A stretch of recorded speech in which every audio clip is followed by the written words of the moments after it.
You've probably heard high blood pressure called the silent killer, and for good reason. But what if the scariest part isn't that it's silent, but that it's just so incredibly common? We're going to break down the simple, science-backed lifestyle changes you can actually use to take back control and do it naturally. The thing about high blood pressure is you can't feel it, right? There are no warning signs. It just quietly, day after day, puts this immense strain on your heart and your arteries. And that's what makes it so sneaky, so dangerous. It really makes you wonder, is this silent killer hiding in plain sight in our own lives? Okay, just look at this number for a second. 90%. Let that sink in. That's how many of us are likely to develop high blood pressure if we live a long life. So we're not talking about some rare niche health problem here. We're talking about something that's practically a certainty for almost everyone. All right, so let's really unpack that nickname, the silent killer. The reason it gets called that is because hypertension, that's the medical term for it, usually has zero symptoms. You can be going about your day feeling totally fine, while inside it's putting this dangerous, constant strain on your entire cardiovascular system. And over time, that constant pounding pressure starts to damage the delicate inner lining of your blood vessels. Think of it like a river eroding its banks, and that damage, well, it's the root cause of up to half of all heart attacks and strokes. So let's be really clear. Managing your blood pressure isn't just a good idea. It's absolutely non-negotiable for your long-term health. Okay, so how in the world do we track a silent threat? Well, it all comes down to those two little numbers you see on a cuff, like 120/80. But what do they actually mean? Let's break it down. The best way to think about it is like a garden hose. That top number, the systolic pressure, that's the big surge of force when you first crank open the faucet. That's your heart contracting, pushing blood out. And the bottom number, the diastolic, that's the leftover pressure in the hose when the water is just sitting there between beats. It's the resting pressure. So what are we aiming for? What's the magic number? Well, decades and decades of research. I'm talking about huge landmark studies like the Framingham Heart Study and the newer SPRINT trial. They all point to the same target. People who consistently hang out around 120/80, they have a way lower risk of heart attacks and strokes. That's the gold standard right there. But listen, here's where a lot of people get tripped up. It's so easy to look at that 120/80 and feel defeated, right? You think, oh man, I'll never get down to that, so why even bother?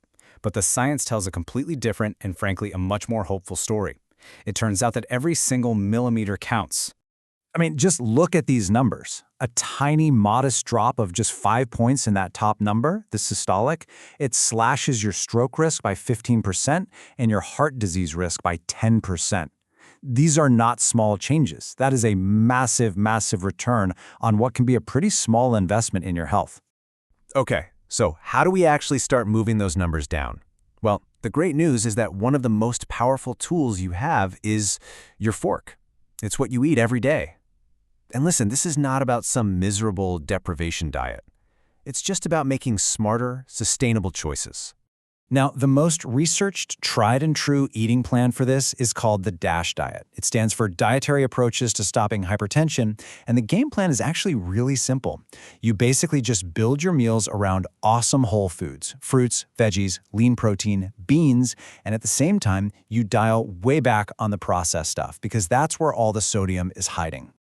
And speaking of sodium, this is a big one. We all think the enemy is the salt shaker on the table, right? Nope, that's not the real culprit. A wild 80% of the salt we eat is already hidden in processed foods and restaurant meals before we even get to them.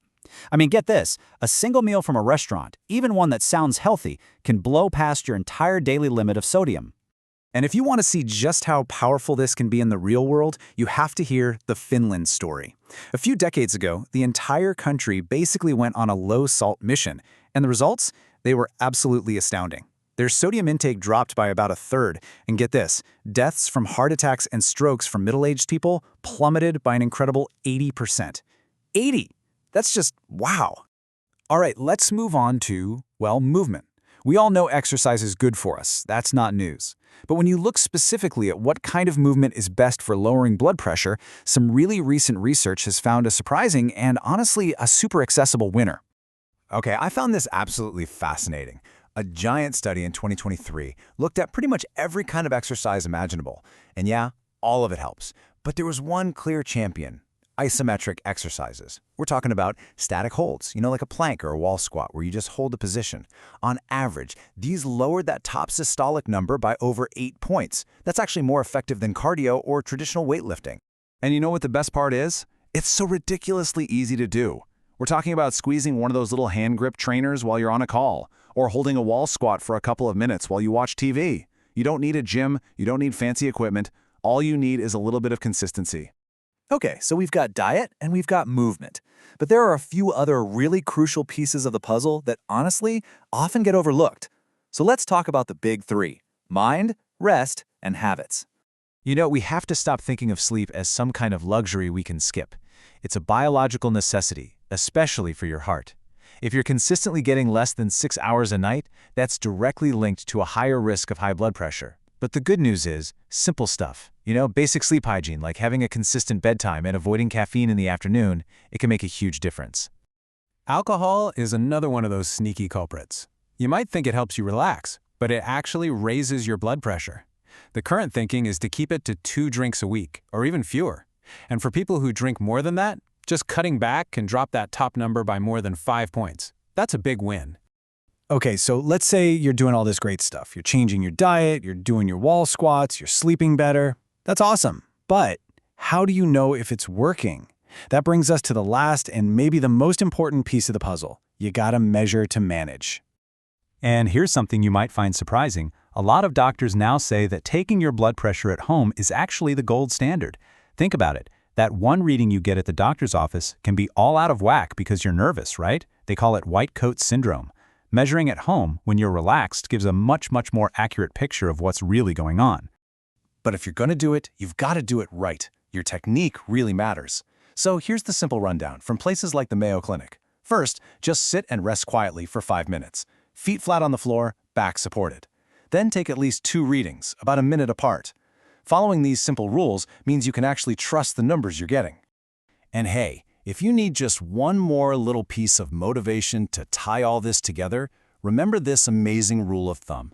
For every single kilogram you lose, that's about 2.2 pounds, your blood pressure drops by about 1 point. How's that for a direct, measurable reward for all your hard work? So there you have it. We've talked about the numbers, the food, the surprising power of just standing still, and all the little habits that add up. The science is totally clear and all the tools are right there for you. So the only question left is, what's the one small thing you're going to commit to starting today?